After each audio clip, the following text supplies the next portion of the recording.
தமிழ்நாட்டுல 10 லட்சம் கோடி கடன் வாங்கிட்டு அதை அடைக்கிறதுக்கான எந்த மென்டாலிட்டியுமே இல்லாம இருக்குது.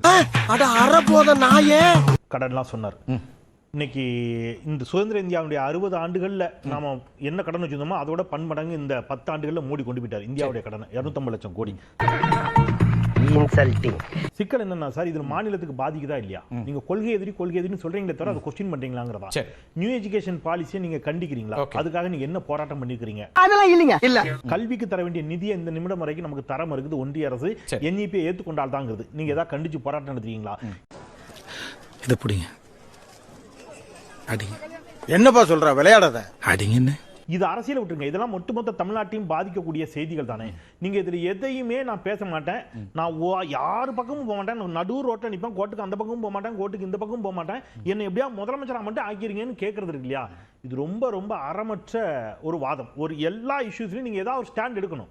நடக்காத விஷயத்தெல்லாம் நடத்தி காட்ட சொல்றாங்க. இப்போ இவர் விஜய் அவர்கள் இந்த மாதிரி அவருக்கு ஒரு ட்ரிஃப்ட் இருக்குன்னு தெரிஞ்சனால தான் நான் திரும்ப அந்த பாயிண்ட் நான் ஃபர்ஸ்ட் சொன்னேன். நவம்பர்ல இருந்து திமுக வந்து நான் சொன்ன மாதிரி அற்புத மாநாடு நடத்துறாங்க.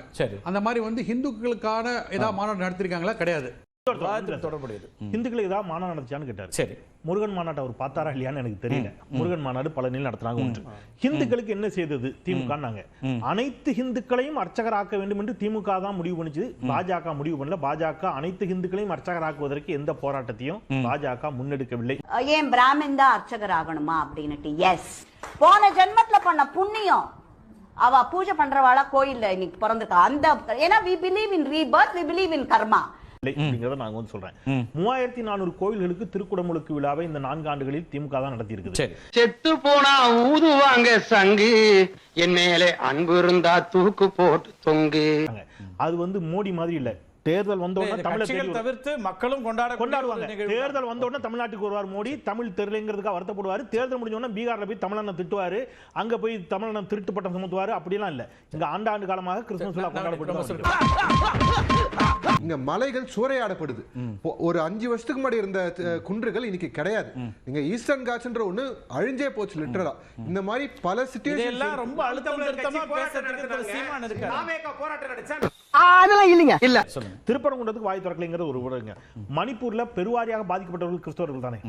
இப்ப வரைக்கும் அங்க அந்த பிரச்சனை போயிட்டு இருக்கு. நீங்க கட்சி ஆரம்பித்த பிறகும் அங்கே பெரும் கொடுமைகள் அரங்கேறியது. திமுக தமிழ்நாட்டில் ஆர்ப்பாட்டம் நடந்துச்சு, நீங்க ஆர்ப்பாட்டம் நடத்தினீங்களா? அது எங்க இருக்கு? நெக்ஸ்ட், மதத்தால சிறுபான்மை மக்கள் வந்து திமுக தான் எப்பவுமே ஆதரவளிப்பாங்க அப்படின்ற ஒரு பார்வை இருக்கு. அது கொஞ்சம் கொஞ்சமா நகருது.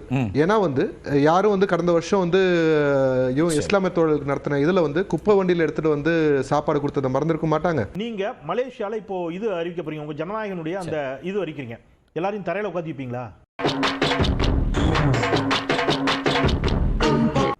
நீங்க எப்படி பட்டியல ஆடு மாடு அடைக்கிற மாதிரி ஈரோட்டில் எல்லாரையும் தரையில உட்காந்து வச்சிருந்தீங்க? அங்க ஹிந்து கிறிஸ்டின் இஸ்லாமிய எல்லாரும் தானே பாதிக்கப்பட்டான்.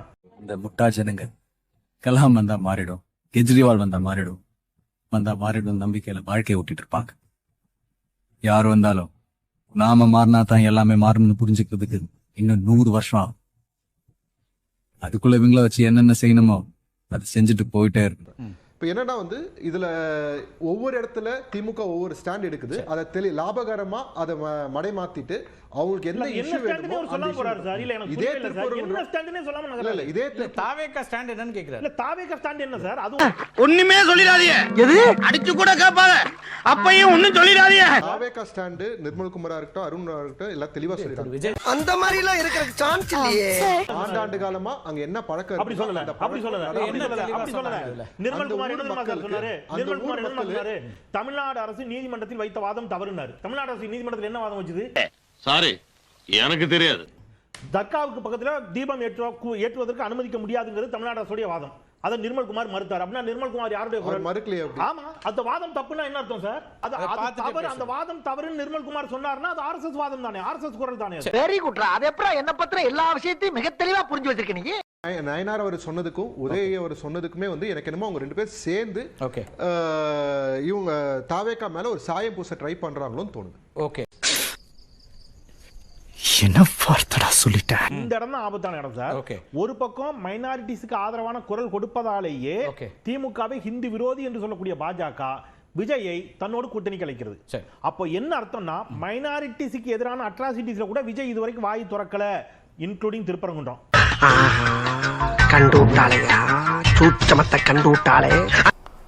இந்தியாவிலேயே கிறிஸ்தவ மக்களுக்கு எதிராக குற்றங்கள் அதிகம் நடைபெறக்கூடிய மாநிலம் உத்தரப்பிரதேசத்துக்கு அடுத்தபடியாக தமிழ்நாடு என்கிற ஒரு புள்ளி விவரம் இருக்கிறது. அளவுக்கு விவரம் தெரிஞ்சு எங்கள்கிட்ட இவ்வளவு பொய் சொல்றிய, ஒண்ணும் தெரியாதவன்னா அவன் பக்கத்துல வந்து நின்றான்னா போட்டு. என்ன புள்ளி விவரம் இருக்கு? கிறிஸ்துவ மக்களுக்கு எதிராக அவர்களுடைய வழிபாட்டு தலங்களில் வழிபாட்டு முறைக்கு எதிராக புள்ளி விவரம் இருக்கு சார். எங்க சொல்ல நீங்க சொல்றது ரொம்ப முக்கியமான புள்ளி விவரம். உத்தரப்பிரதேசத்துக்கு அப்புறம் தமிழ்நாட்டுல கிறிஸ்தவர்கள் நிம்மதியா இல்லன்னா அந்த புள்ளி விவரத்தை நீங்க பொது வெளியில நீங்க கொடுத்தா அதெல்லாம் ரகசியம் சொல்றதுக்கு இல்ல. இல்ல நான் காமிக்கிறேன், என்னுடைய மொபைல் இருக்குது, நான் காமிக்கிறேன். முடியறதுக்குள்ள நீங்க காமிச்சீங்க, அதை பார்த்தா நான் சொல்றேன். சரி சொல்லுங்க. 3 days later அந்த ஆதாரத்தை எடுத்துட்டீங்களா? சம்பாதிட்டு இருக்கேன் சார். அதுல இருக்கிற இப்ப அந்த புள்ளி விவரங்களை பார்த்துட்டு இருக்கிறேன். அது நான் கொஞ்சம் எக்ஸாக்ட் டேட்டா உங்களுக்கு இல்ல நான் மறுபடியும் சொல்றேன். பண்ணி பயல புடிங்க சார், அவனை புடிச்சு ஜெயில போடுங்க சார் அவனை. பொதுவெளியில ஒரு பெரிய குற்றச்சாட்டு சொல்லும் போது தகுந்த ஆதாரத்தோட பேசினா நலம். இருக்குது, என்சிஆர்பி டேட்டா இருக்குது, நான் உங்களுக்கு தர்றேன். நான் கொஞ்சம் உள்ள இருந்து எடுத்துக்கிறேன். சரி, இனிமேல் ஆதாரத்தை மகிழ்ச்சி, நன்றி. என்ன பண்ண சார்? இதை பேசுங்க. இது ஏன் அவர் கேட்ட கேள்வி சரியான கேள்வி. ஏன் அரசு பள்ளிகள் more than 200 were closed for zero admission? Okay, drop outs அதிகமாகுது. drop outsல 9th and 10th அதிகமாகுது.